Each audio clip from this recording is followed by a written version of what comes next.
The notion that vaccines and global warming are lies used to oppress Christians is a perspective that has been circulated among certain groups. This idea suggests that these two significant global concerns are being manipulated and distorted to undermine Christian values and impose a secular or even anti-Christian agenda. While this claim may seem far-fetched, it is essential to explore the reasoning behind it and examine the arguments presented by its proponents. One of the primary arguments made by those who believe vaccines are a tool of oppression is that they are a form of population control. Some argue that vaccines, particularly those required for children, contain harmful chemicals or are designed to intentionally cause health problems, thereby reducing the population and exerting control over individuals. This line of thinking often ties into conspiracy theories about pharmaceutical companies, governments, and other powerful entities seeking to manipulate society through vaccination programs. For Christians, this can be particularly concerning if they believe that such efforts are aimed at undermining the biblical mandate to be fruitful and multiply Genesis 9:1. Moreover, some Christians express concerns over the ethical implications of vaccine development and production, particularly regarding the use of fetal cell lines derived from aborted fetuses in the creation of certain vaccines.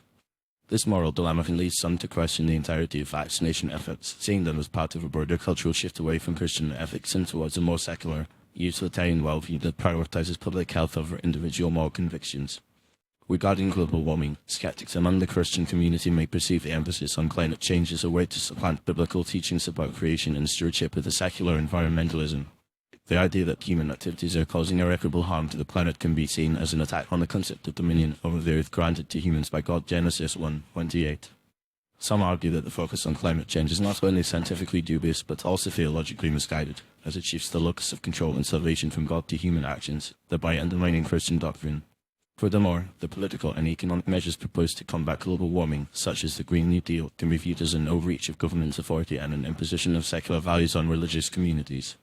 The emphasis on sustainability and the proposed restrictions on individual freedoms for the sake of the environment can be interpreted as an assault on traditional Christian values of industriousness, prosperity, and the pursuit of happiness.